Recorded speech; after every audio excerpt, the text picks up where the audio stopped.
Okay, now, of course, I might stand, actually, if that's okay. Is that okay? Yeah, if I stand? I prefer to stand. Of course, this is all beginning to change in many ways, from the point of view of numbers coming, and from the point of view of what the Irish government can now do or is now doing in terms of supporting them. We have had a return to negative net migration in 2009 for the first time in 12 years. What that means is there are now more people leaving the country than are coming in.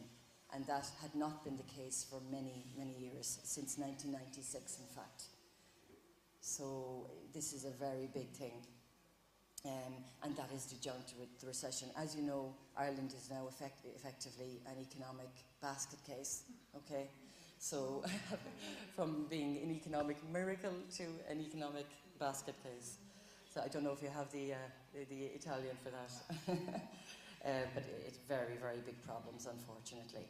And it has led to large numbers of people emigrating from Ireland.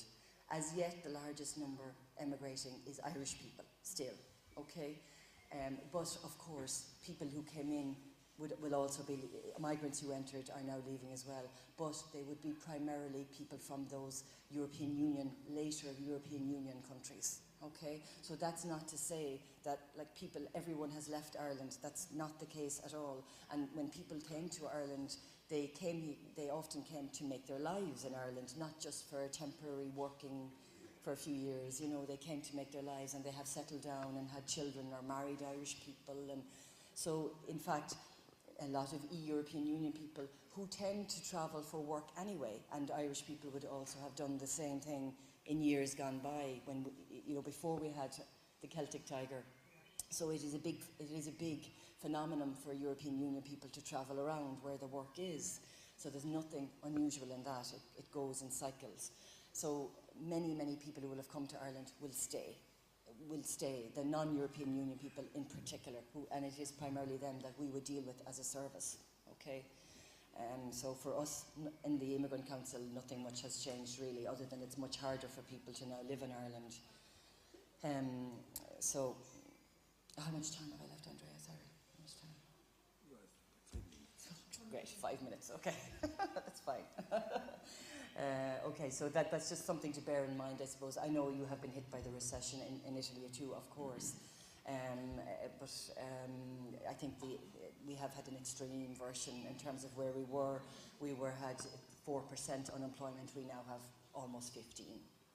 Okay, so that is the reality. And in fact, if you look at some statistics here, you will see that it has been migrants that have been very hard hit by unemployment, because they were employed in the sectors like construction and the services, and that have done very badly in the recession. So they have been particularly badly hit. Okay. So now, more relevant, I think, and also there's been massive cuts in public spending. I think more relevant for you now is this, the study that I'm going to focus on, or the interagency collaboration I'm going to focus on. And it was done in County Clare, which is a county, say like Mantova, in the west of Ireland. Okay, the population is 108,000. I'm sure it's far bigger in Mantova in the province, but in this population it's 108,000. It's a rural area with the largest town having over 20,000 residents. Over 10% of the population of County Clare are foreign-born. Okay, so roughly, as the census said, 10%. Overall, it is the same for Clare. It was also the point of entry for many migrants from the 1990s, because it is a port town, and the Shannon Airport, which you may have heard of, is there. And so from very early on, it had a presence there in terms of the Irish Refugee Council, to offer services to migrants and to be a focal point for them. But it was closed in 2007. And it was then that this interagency group, that I will talk to you a little bit briefly about, was set up to see what could be done at a local level between the different agencies, statutory, voluntary, community, to improve service provision for the residents in Clare, for immigrants in Clare. Some of the challenges they had to face, no more than the same as the ones that have been mentioned here: language difficulties, cultural backgrounds, attitudes, motivations, expectations, both of the host communities and of the migrants. Cultural norms, we've heard this mentioned already, perhaps somebody going who's pregnant to the GP and issues arising around that, and all those same issues, gender-based violence. And then immigrants' knowledge of services. Do they know? Will they know about the one-stop shop in Viadana? How do you publicise it? How is it in different languages? Where do you leave the information? All of these things.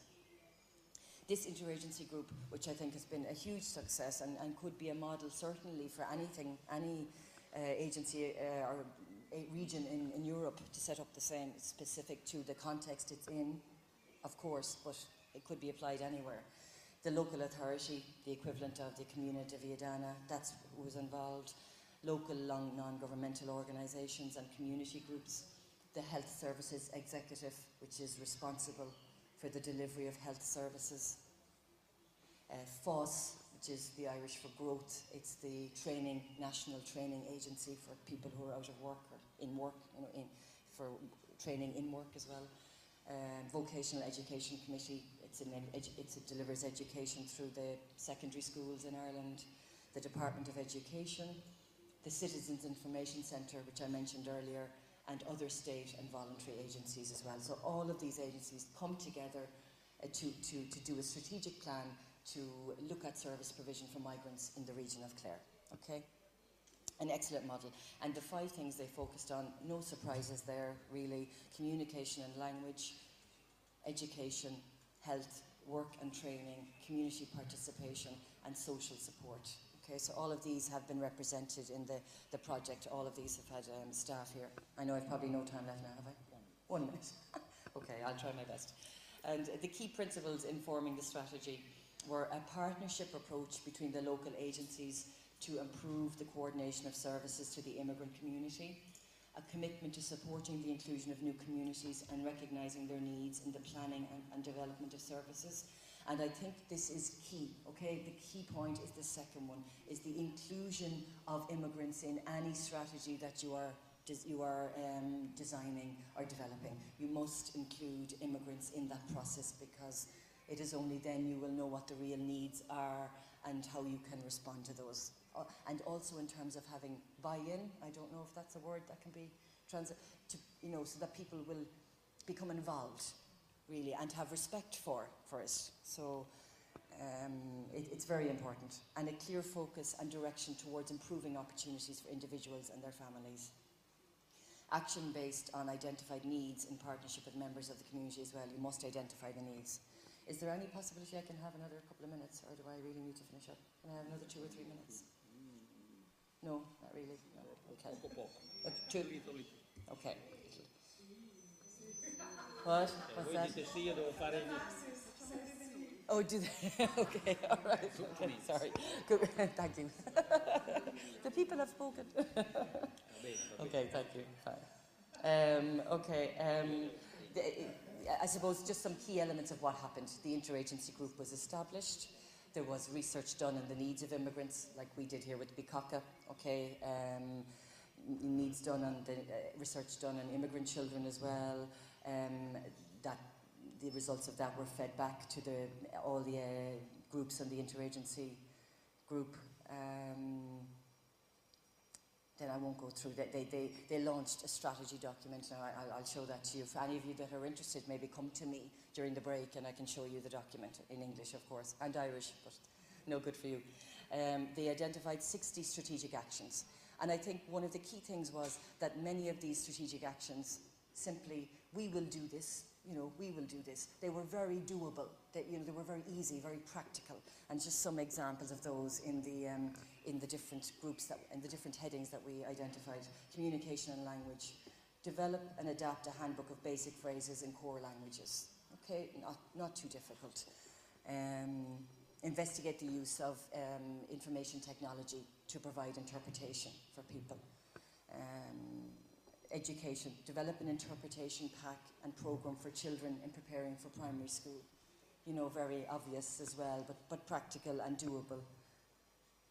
Health. Develop and deliver targeted information sessions for immigrant communities on what's available for them in their community and how the health service works, what they can access. Is there free health care?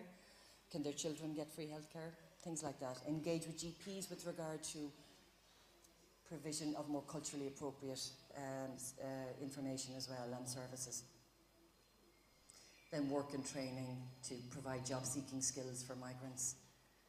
Community participation and social supports. Provide targeted, teamed, the second one, targeted, teamed information sessions targeting women and young children.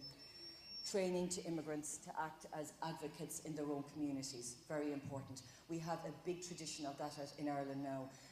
Many groups led by immigrants. So 100 groups or more across the country led by immigrants, you know, to deal with their own issues. And I'm not so sure that exists here as much, but it's a tradition we have for a long time in Ireland because the state was so bad at providing services that people took it upon themselves to set up local initiatives. So it's a different cultural context, I know, but I think that's been very useful. I'm actually going to... The key factors in the success, I think, have been a high level of trust, the involvement of the immigrant communities, take a broad view, the overall view, not your own sectoral view, focus and achievable and practical outcomes.